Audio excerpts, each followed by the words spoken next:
नमस्कार दोस्तों, हम RS अग्रवाल के लाभानी का चैप्टर से इसके उदाहरण करा रहे हैं। हम 6 उदाहरण करा चुके हैं और ये आज 7वां उदाहरण है। ये एक वीडियो बन चुकी है, दूसरी वीडियो है ये।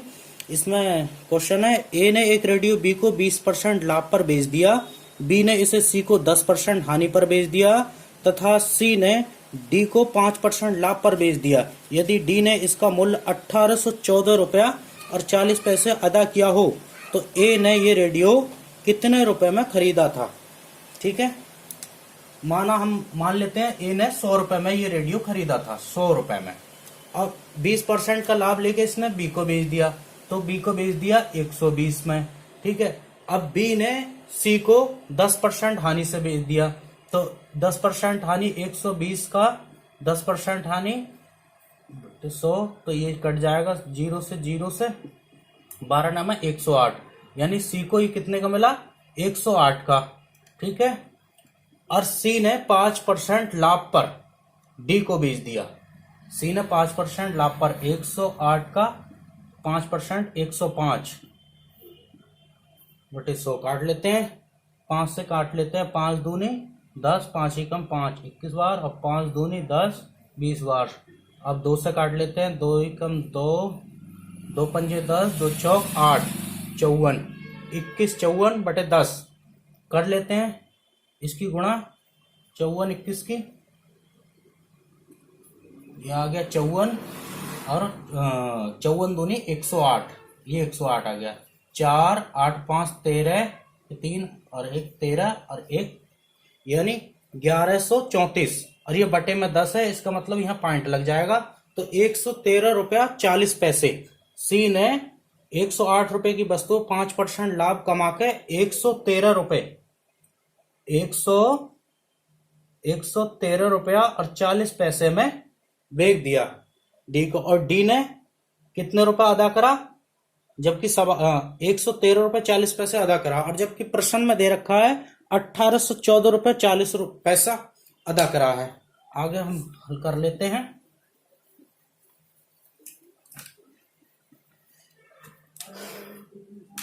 तो 1814 रुपया 40 पैसा बटे 113 रुपये 40 पैसा, और ए का पूछा है तो गुणा कर देंगे, 100 माना है हमने, तो 100 से गुणा काट लेते हैं इसे, पॉइंट से पॉइंट कट जाएगा, 0 से 0 कट जाएगा, भाग करो इसकी 113 यानी 1134 से भाग 18 14 4, इतने को भाग करनी है हमें। एक बार 1134 या 1814, एक बार 1134, 4 में से 4 गया 0, 11 में से 3 गए 8 और 3 11 यानी 8 हो गया। यहाँ 7 में से 1 गया 6, 680 बचेगा लास्ट का 4। अब 4 का पहाड़ा कितने में पड़े हम, 4 एकम 4, 4 दूनी 8, 4 तीन 12, 4 चौक 16, 4 पंजे 20, 4 छंग 24, 6 बार 4 छंग 24, 6 आ रहा लास्ट में, तो 6 बार करके देख लेते हैं। 6 चौक 24 के 4, हाथ से लगे 2, और 6 3 18 2, 20 का 0, हाथ से लगे फिर 2, 6 कम 6 और 2 8, और 6 कम 6 यानी 6804। 16 बार कटाइए, ये इससे 16 बार कट गया ये, और 16 गुणा 100, 16 गुणा 100 यानी 1600। तो ए ने अदा कितना करा, 1600 अदा करा, यानी 16 अदा करा। ठीक है, हो गया क्वेश्चन, इंक खत्म हो रही है क्या। नेक्स्ट क्वेश्चन है हमारा, एक फल विक्रेता ने कुछ केले 5 रुपए के 6 की दर से खरीदे तथा 3 रुपए के 4 की दर से बेच दिए, उसका प्रतिशत लाभ ज्ञात करना है। यानी 5 रुपए में 6 की दर से खरीदे, 5 रुपए में 6 की दर से खरीदे, तो एक केला कितने का खरीदा, 5 बटे 6 रुपए में। ठीक है, और ₹3 में 4 की दर से बेच दिए, ₹3 में 4 की दर से बेच दिए, तो एक केला 3/4 में, ठीक है। इतने में खरीदे और इतने में बेच दिए। अब हमें लाभ या हानि जो भी है उसे ज्ञात करना है। इसका दोनों का 6 का ये कर लेते हैं, 5/6 और 3/4 बेच दिए, ठीक है। अब इन दोनों का लैसन ले लेते हैं 12, 4 3 12, 12 से कट जाएगा 12, 6 दूनी 12, 2 पंजे 10, ठीक है। और 4 3 12, 3 3 9, यानी 10 की वस्तु 1 की हानि हो गई, 1/12, ठीक है। अब इन्होंने क्या बोला, 1/12 हानि हुई, 10 की वस्तु 9 में बेची, 1 की हानि हुई। अब ये पूछ क्या रहा है, हमने कितने में लाभ या हानि ज्ञात करनी है।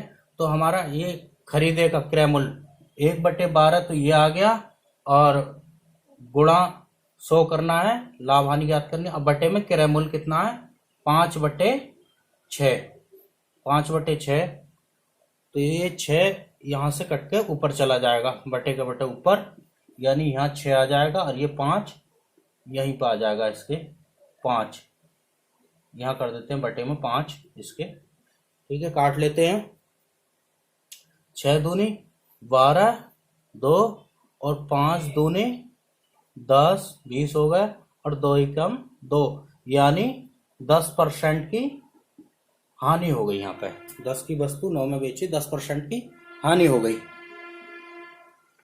नेक्स्ट क्वेश्चन है, यदि 12 वस्तुओं का क्रय मूल्य 9 वस्तुओं के विक्रय मूल्य के बराबर है तो लाभ प्रतिशत ज्ञात कीजिए। 12 वस्तुओं का क्रय मूल्य, 12 वस्तुओं का क्रय मूल्य बराबर किसके है, 9 वस्तुओं के विक्रय मूल्य, 9 वस्तुओं के विक्रय मूल्य के बराबर है।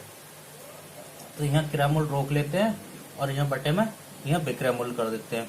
विक्रय मूल्य इधर ले आते हैं, 9 बचेगा, और ये बटे में 12, ठीक है।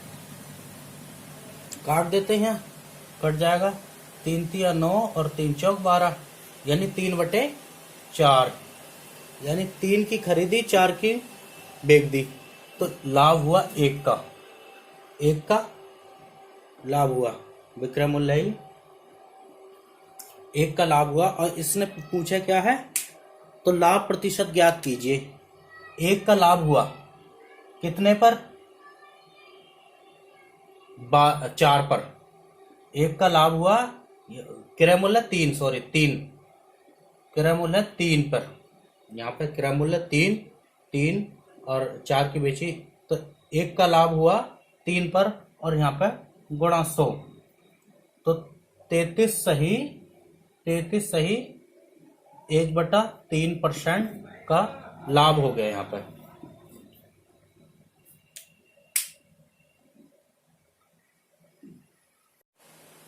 नेक्स्ट क्वेश्चन है, एक फल विक्रेता द्वारा 33 केले बेचने पर 11 केलों के विक्रय मूल्य के बराबर लाभ होता है। लाभ प्रतिशत ज्ञात करना है।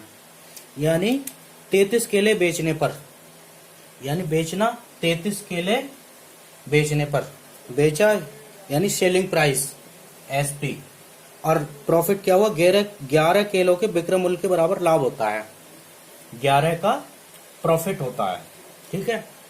अब प्रतिशत लाभ हानि ज्ञात करना है, तो हमें क्रय मूल्य ज्ञात निकालना पड़ेगा, यानी सीपी। ये विक्रय मूल्य है, ये प्रॉफिट है यानी लाभ है। अगर विक्रय मूल्य में से लाभ घटा दें तो क्रय मूल्य बचेगा, यानी 33 माइनस 11 क्या बचेगा, 22। ये क्या आ गया, सीपी, क्रय मूल्य। अब लाभ ज्ञात करना है, क्रय मूल्य पर लाभ निकालते हैं। 11 का लाभ है 22 पर, क्रय मूल्य 22 पर, और गुणा 100, तो 11 दूनी 22 और ये 50% का लाभ हो गया। प्रश्न है, एक व्यक्ति किसी वस्तु को 20% लाभ पर बेचता है। यदि वह इसे 20% कम में खरीदता तथा 5 रुपए कम में बेचता तो उसे 25% का लाभ होता। वस्तु का क्रय मूल्य ज्ञात कीजिए, यानी 20% का लाभ होता। 20% रख दो, धन्यवाद। 1/5 फ्रैक्शन हो गई। सीपी यहाँ एसपी, यानी 5 की वस्तु खरीदता, 5 की वस्तु और 1 का लाभ पर बेचता। 20% लाभ यानी 5 की वस्तु उसी पर 1 के लाभ पर यानी 6 में बेचता। धन्यवाद रख दो। 6 में बेचता। और आगे क्या बोला, यदि इसे 20% कम में खरीदता, 20% कम में खरीदता यानी 5 की वस्तु 1 के में कम में खरीदता यानी 4 में खरीदता, तो क्या बोल रहा है, खरीदता तथा 5 रुपए कम में बेचता तो उसे 25% का लाभ होता। 25% का लाभ होता। 25% की फ्रैक्शन 1/4, तो 25% का लाभ होता यानी 4 पर 1 का लाभ होता, यानी तो क्या 5 की बेचता। तो अब क्या बोल रहा है ये, अब बोल रहा है 5 रुपए कम में बेचता, और यहाँ पे कितने में कम में बेचा है, 6 की वस्तु यहाँ पे 5 में बेचा है, यहाँ 1 में कम बोल रहा है। और जबकि प्रश्न में बोल रहा है कितने में, 5 में, 5 कम में, 5 रुपए कम में बेचता। तो वस्तु का क्रय मूल्य ज्ञात कीजिए। सीपी पहले वाला ये है, सीपी 1 बराबर 5, तो 5 बराबर है 5 गुणा 5, 5 पंजे 25, इस सीपी आ गया 25। यहाँ 5 की गुणा कर दो 25, और यही पूछा है, सीपी पूछा है 25, क्रय मूल्य कितना है 25।